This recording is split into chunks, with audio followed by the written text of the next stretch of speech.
नमस्कार मित्रों, मैं आपका दोस्त कमलेश व्यापार विषय के चैनल में आपका स्वागत करता हूं। आज के इस टॉपिक में हम देखेंगे फिनाइल लिक्विड पैकिंग के लिए बोतल चुनने का सही तरीका क्या है। जैसे कि यहाँ पर इस स्लाइड में आपको देखकर थोड़ा सा आइडिया आ ही गया होगा कि कौन सा मटेरियल इसके लिए प्रेफरेबली चुना जाता है। तो जुड़े रहिए, आने वाले वीडियो में इसका डिटेल्स में इन्फॉर्मेशन दूंगा। आपका समय जैसा महत्वपूर्ण है उसको मद्देनजर रखते हुए आपको मैं इतना रिक्वेस्ट करना चाहूँगा, अगर आने वाले समय में आपको किस टॉपिक पर इन्फॉर्मेशन चाहते हैं तो ज़रूर कमेंट बॉक्स में शेयर करें। मैं उस पर काम कर रिप्लाई देने का प्रयास करूंगा। चलिए स्टार्ट करते हैं आज का हमारा टॉपिक, जिसमें हम 4 पॉइंट्स पर बात करेंगे। पहला पॉइंट होगा फिनाइल लिक्विड पैकिंग के लिए मटेरियल कैसा चुनना। सेकंड पॉइंट में देखेंगे कौन सा मटेरियल चुनना चाहिए। थर्ड पॉइंट में हम देखेंगे फिनाइल फिलिंग के लिए पेट वाटर मटेरियल क्यों चुने। और फोर्थ पॉइंट में हम देखेंगे कि उसका फ़ायदा क्या है।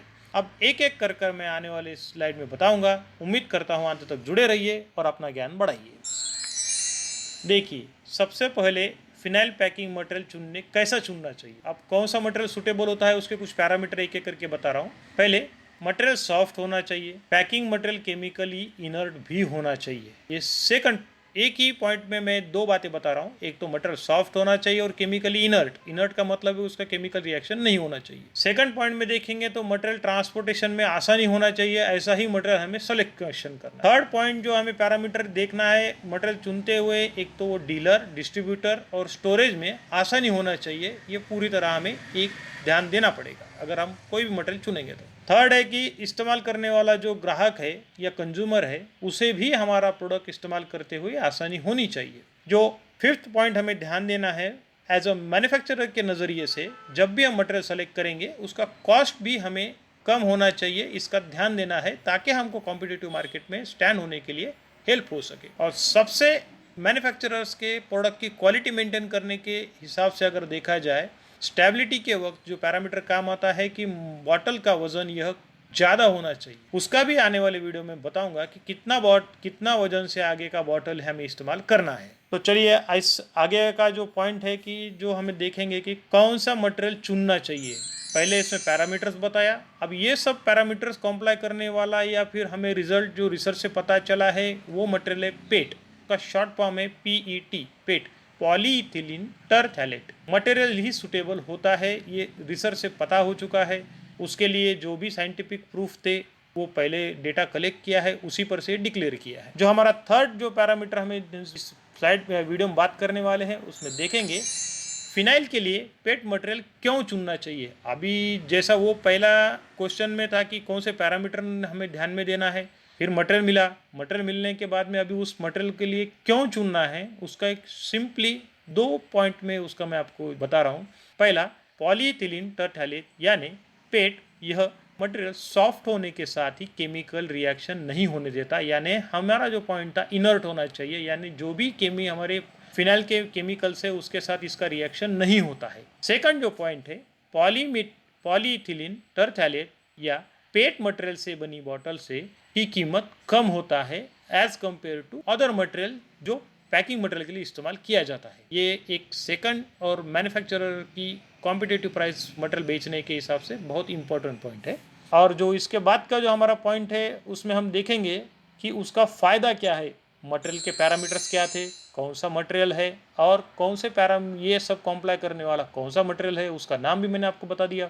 अब उसके और भी कुछ पैरामीटर्स है जिस वजह से इसे आइडियली चुना जाता है, जैसा कि पेट मटेरियल की बॉटल का और पाइन ऑयल TRO परफ्यूम का रिएक्शन नहीं होता है, यानी ये केमिकली इनर्ट मटेरियल है। किसी भी तरह से इसमें कि हमारे प्रोडक्ट के परफॉर्मेंस को डाउन नहीं होने देगा। ये सबसे बड़ा हमारे लिए फीचर्स है, इसीलिए इसको पहला प्रायोरिटी दिया चुनने के लिए। सेकंड, अब मैंने एक पॉइंट बताया था कि मटेरियल बॉटल का वज़न ज़्यादा होना चाहिए। अब आपके दिमाग में एक सवाल आ रहा हो कि कौन सा बोतल का वज़न कितना लेना चाहिए। तो एक जनरल प्रैक्टिकल ऑब्जर्वेशन से पता चला है कि बोतल का वज़न यह 24 ग्राम से ज़्यादा होना चाहिए। अब आपको लगेगा कि ये स्पेसिफिकली क्यों ऐसा 24 ग्राम के आगे का बोतल बोला गया है। तो उसका सबसे बड़ा वजह यह है कि जब बोतल में फिनाइल भरकर लंबे समय तक रखा जाएगा तब वह बॉटल सिकुड़ जाती है। यह एक ऑब्जर्वेशन है।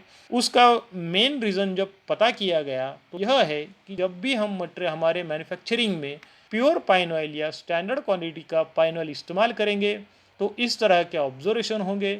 अगर आपको ऐसा ऑब्जर्वेशन नहीं आता है तो आपको डायरेक्टली या इनडायरेक्टली ये तो पता चल जाएगा कि हमारे पास जो पाइन आ रहा है उसका क्वालिटी कौन सा है। जो थर्ड फायदा होता है वो है पेट मटेरियल से बनी बोतल की कीमत कम होता है अन्य मटेरियल के मुकाबले। अन्य मटेरियल यानी हम उसमें देखेंगे तो हम एल्यूमिनियम कंटेनर, एसएस मटेरियल या फिर आपका एचडीपी बोतल या और कोई पॉली आपका सैचेट होंगे या आपका और भी कोई भी मटेरियल होगा उसमें फिल करेंगे तो उसका कॉस्ट बढ़ता है। उसके जगह पे पेड बॉट मटेरियल यह सस्ता मिलता है और प्राइस मैच होने की वजह से हम कॉम्पिटिटिव प्राइस में मटेरियल बाहर मार्केट में बेच सकते हैं। अब लास्ट जो हमारा पॉइंट है उसमें हम देखेंगे कि उसको सबसे बड़ा जो पॉइंट है, जो मार्केटिंग का एक प्रिंसिपल होता है, हम उसे थंब रूल बोल सकते हैं। फिनाइल यह प्रोडक्ट दिखेगा तभी बिकेगा, यह एक स्लोगन की तरह माना जाता है क्योंकि यह प्रोडक्ट जब भी कोई कंज्यूमर प्रोडक्ट दिखने में नाइस होगा तो इमीडिएटली उसको पिक करेगा और हमारे प्रोडक्ट के प्रति उसके एक हमारा कम्युनिकेशन हो सकता है।